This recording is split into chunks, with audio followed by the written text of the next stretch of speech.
പിന്നെ എടുക്കാമെന്ന് വിചാരിച്ചു. ഷുഗറിന്റെ പ്രമേഹം ഉള്ളതുകൊണ്ടേ മറന്നുപോയെന്ന് പറഞ്ഞാൽ മതിയല്ലോ.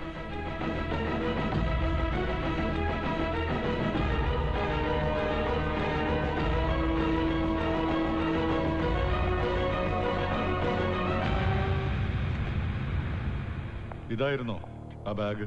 ഇതായിരുന്നോ? എനിക്കങ്ങോട്ട് ഓർമ്മ കിട്ടുന്നില്ല. വേണ്ട, കേരളത്തിലെ പോലീസ് തെളിയിക്കാത്ത കേസുകളൊന്നുമില്ല. വല്ലതും തെളിയിക്കാതെ പോയിട്ടുണ്ടെങ്കിൽ അതിവിടത്തെ രാഷ്ട്രീയ ഏമാമാരുടെയും ഞങ്ങളുടെ ചില ഏമാമാരുടെയും ഇടപെടലുകളും തീരുമാനങ്ങളും കൊണ്ടാ.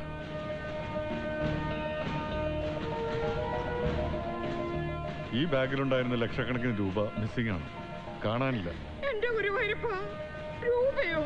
ഒരു നുണ പറഞ്ഞ് ജയിക്കാൻ പിന്നെ 1000 നുണ നിങ്ങൾക്ക് പറയേണ്ടി വരും.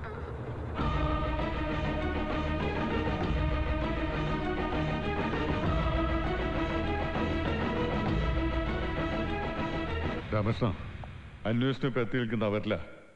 പരമാവധി സ്നേഹത്തിലും സൗഹൃദത്തിലൊക്കെ ചോദിച്ചു നോക്കി, അവർ സഹകരിക്കുന്നില്ല. രാമകൃഷ്ണൻ അറിയാമല്ലോ പോലീസിന്റെ ഉത്തരവാദിത്വം. അപ്പൊ ഇനി അവരെ കോടതി സമയം കഴിഞ്ഞു. ഇനിയിപ്പോ മജിസ്ട്രേറ്റിന് മുന്നിൽ ഹാജരാക്കേണ്ടി വരും.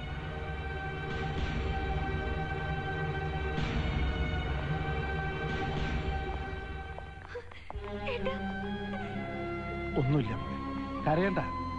നിങ്ങൾ തെറ്റൊന്നും ചെയ്തിട്ടില്ലല്ലോ. വെറും സംശയത്തിന്റെ പേരിലല്ലേ ഒന്നും വരും.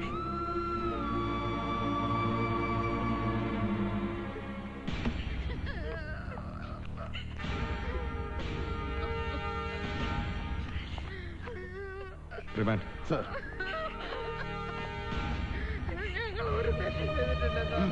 കൊണ്ടുവാ.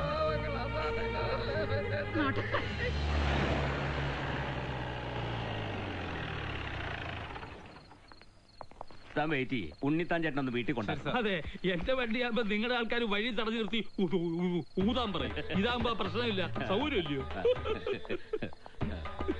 ആ സരളെ, ഉണ്ണിത്താൻ ചേട്ടൻ എന്താ വേണ്ട ചേർത്ത് കൊടുക്കും? അങ്ങനെ കാര്യമായിട്ടൊന്നും വേണ്ട, അറിയാലോ എന്റെ ഗ്ലാസ് വെള്ളം ചേട്ടാ, എനിക്ക് ഞാൻ ഈ കാക്കിക്കുള്ളിൽ നിന്ന് ഇറങ്ങട്ടെ, പെട്ടെന്ന്. വലിയ തിരക്കൊന്നുമില്ല, പതുക്കെ വന്നാ മതി.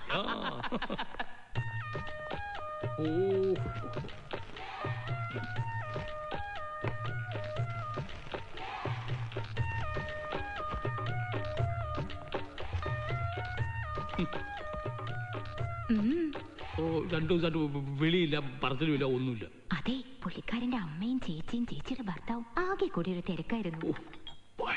പോയി. മൂക്കുത്തില്ലാത്തൊരു രസമില്ല. അതാരാ പൊട്ടിച്ചത്? കൊള്ളൻ. അതുകൊണ്ടല്ലേ കല്ല് വെച്ച മൂക്കുത്ത് തന്നെ വേറെ വാങ്ങിച്ചത്. ആള് ആന്റണി സാറല്ലേ? അത് പിന്നെ ഒരു കച്ചിത്തുറുമ്പ് കിട്ടിയാ പിന്നെ എല്ലാം മാന്തി പുറത്തിറക്കാതെ പുള്ളിക്കാരൻ അടങ്ങുമോ? ആ ശരി ശരി, ഞാൻ വിളിക്കാം.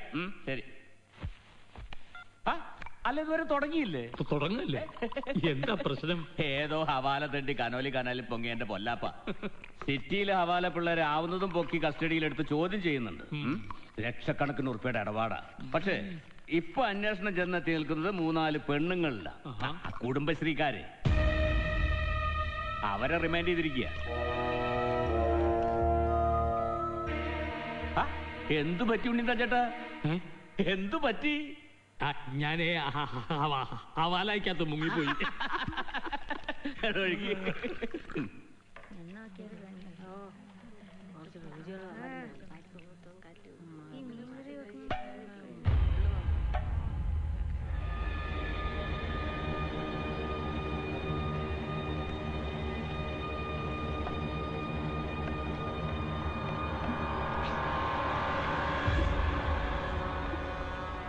ഇന്ന് വന്നപ്പോഴേ ഞാൻ നോട്ടാട്ടതാ.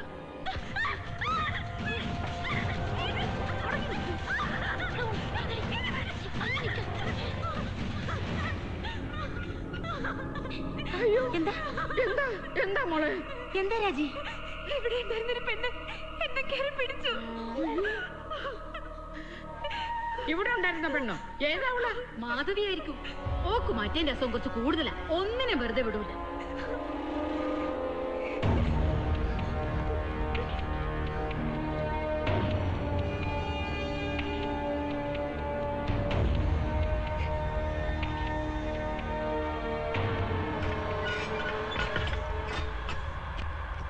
അതെ, ഉറങ്ങാനായോ?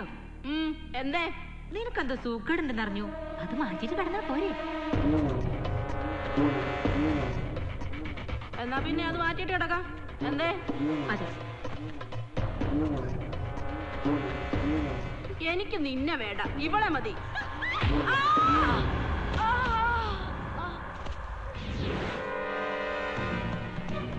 നാട്ടിലെ വൃത്തികേടൊക്കെ വാരിക്കൂട്ടി കുഴിച്ചു മൂടുന്ന കൈയായത്.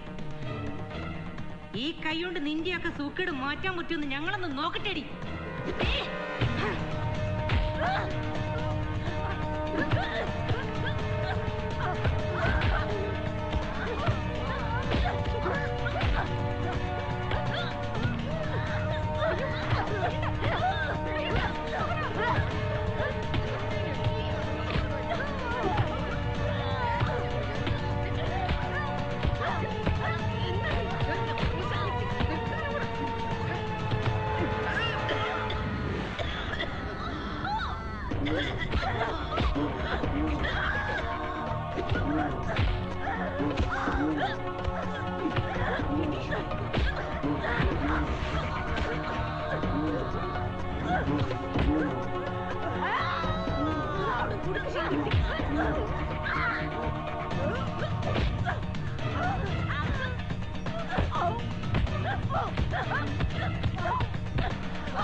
ഇവിടുന്ന് രക്ഷപ്പെടാൻ എന്തേലും മാർഗം നോക്കണ്ടേ?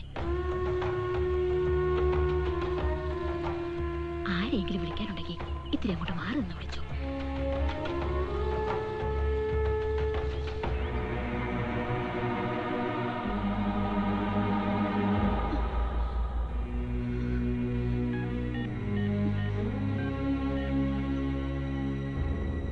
ഹലോ, വക്കീലല്ലേ?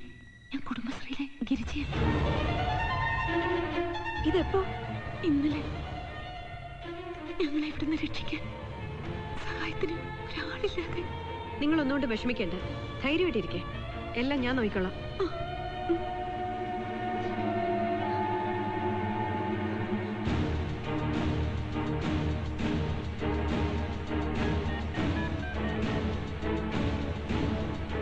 ഹലോ, അത് മീൻചന്ത പോലീസ് സ്റ്റേഷന്റെ പരിധിയിലല്ലേ?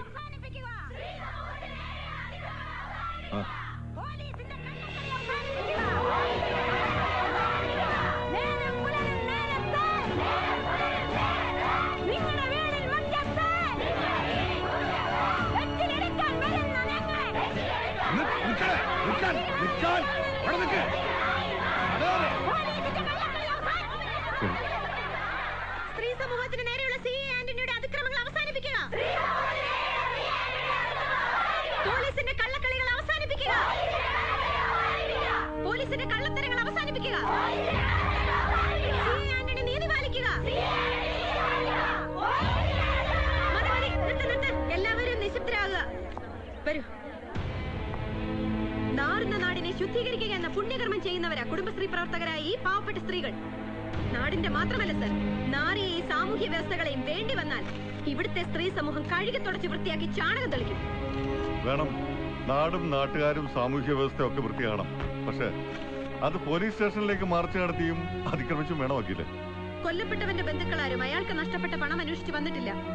നമ്മുടെ കേച്ചിലെടുക്കുന്ന 4 കുടുംബശ്രീ പെണ്ണുങ്ങളുടെ തലയിൽ കുറ്റം കയറ്റിവെച്ച് ആ സാധുക്കളെ ജയിലിലടച്ച് ആകാശടിച്ചു മാറ്റി കേസ് തേച്ചു മാറ്റി കളയാനാണ് നിങ്ങൾ പോലീസുകാർ വിചാരിക്കുന്നതെങ്കിൽ ഞങ്ങൾ അത് അനുവദിക്കില്ല.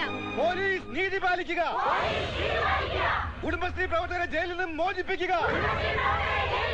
പോലീസ് നീതി പാലിക്കുക. കുറ്റം ചെയ്തവൻ ശിക്ഷിക്കപ്പെടണം. അത് പോലീസായാലും പട്ടാളമായാലും ഏത് മന്ത്രിയായാലും മഹാനായാലും. വക്കീലിനറിയാലോ ഇന്ത്യൻ ജുഡീഷ്യറി, ഐ മീൻ നമ്മുടെ കോടതികൾ അത് വൃത്തിയായിട്ടും വെടിപ്പായിട്ടും ചെയ്തുകൊണ്ടിരിക്കുന്നുണ്ട്. ഉണ്ട്. പക്ഷേ ആ കോടതികളെ പോലും തെറ്റിദ്ധരിപ്പിക്കുന്നത് ഇവിടുത്തെ പോലീസ് ഡിപ്പാർട്ട്മെന്റ് അല്ലേ? മോഷണ കേസിലെ പ്രതിയായ കുറ്റക്കാരനാണോ അല്ലേ എന്ന് തീരുമാനിക്കേണ്ട കോടതിക്ക് മുന്നിൽ ഹാജരാക്കുന്നതിന് മുമ്പ് തന്നെ നിങ്ങൾ ശിക്ഷ വിധിക്കുന്നു. അടിച്ചും ഇടിച്ചും ഉരുട്ടിയും കൊല്ലുന്നു.